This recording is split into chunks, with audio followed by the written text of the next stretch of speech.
So one of the most common requests we have from new clients that start working with us is to flatten the belly. So the question is, how can I reduce visceral fat?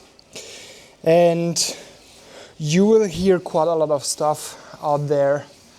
The most common one are going to be, well, you have to be in a calorie deficit.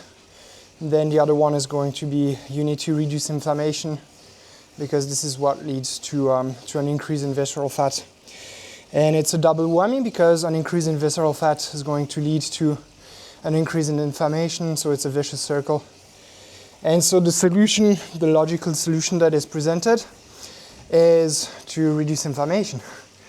But there's one thing that is missed out in both of those scenarios, and I'm going to share that with you in a minute. But first, there's one big shift that needs to happen in your mind about visceral fat, so that then the implementation of the tip that I'm going to share with you is going to be easier. And so what you need to have in mind, and where the shift in your mind needs to happen, is that visceral fat is not just that thing that is making your waistline explode, or bothering you because you cannot close your jeans, or because you have to buy a new shirt. But instead, visceral fat is actually an organ.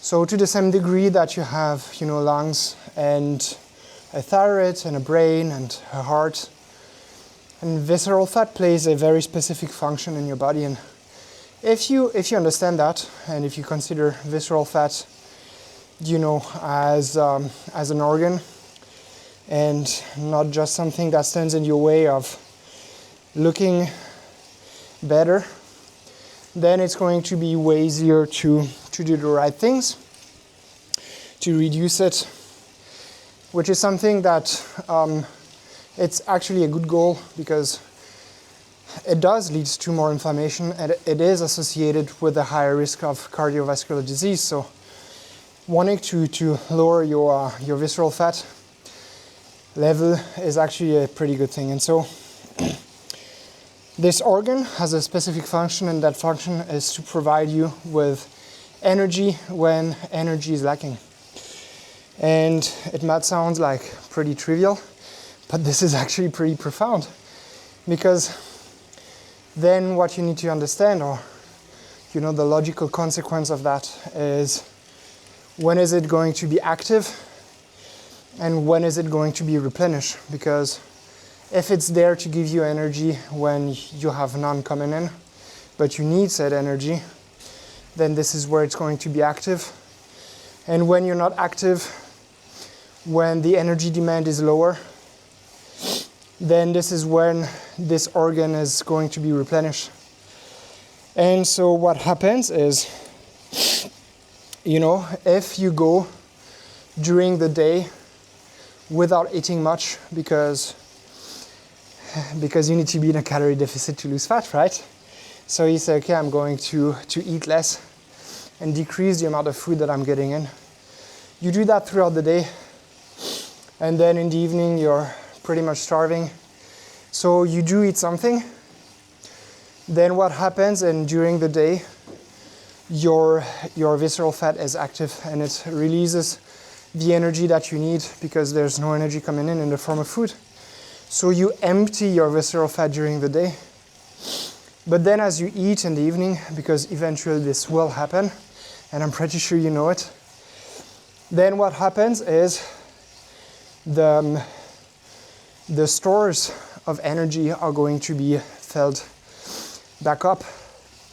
And this is actually backward, because then it literally trains your body to increase the amount of energy that's to store in your visceral fat, because you need a lot of energy throughout the day, right? And so because you need more energy throughout the day, then your visceral fat has to be in a position where it can deliver that And so, as I said, this is backward.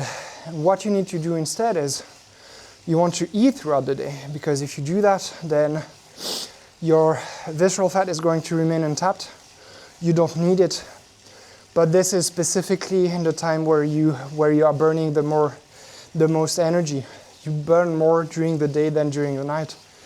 And so if you can have your visceral fat remained untouched during the day, then during the night, when your body needs to recover from your workouts, for example, and you do need some energy, because you do need some energy during the night, it's just less than during the day, and there's none coming in, then guess where your body is going to pull that energy from? It's going to come from the visceral fat. And so this way, you actually train your body to not stock energy into your visceral fat, but to use it at night when you are doing nothing, and when you are only using that energy to repair yourself, right? This is something that we see very often with the ladies that work with us.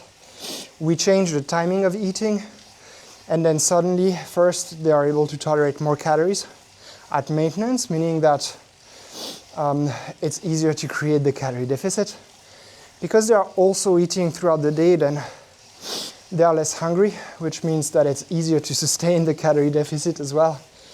And then lastly, they start to lose quite a lot of inches from their waist, because then the visceral fat as an organ is working the way it's supposed to, i.e. it's providing you with the energy that you need when you are doing nothing, but during the day you are doing quite a lot of stuff. So try this. Try to keep at least 3, better so even 4 hours between your last meal and your bedtime.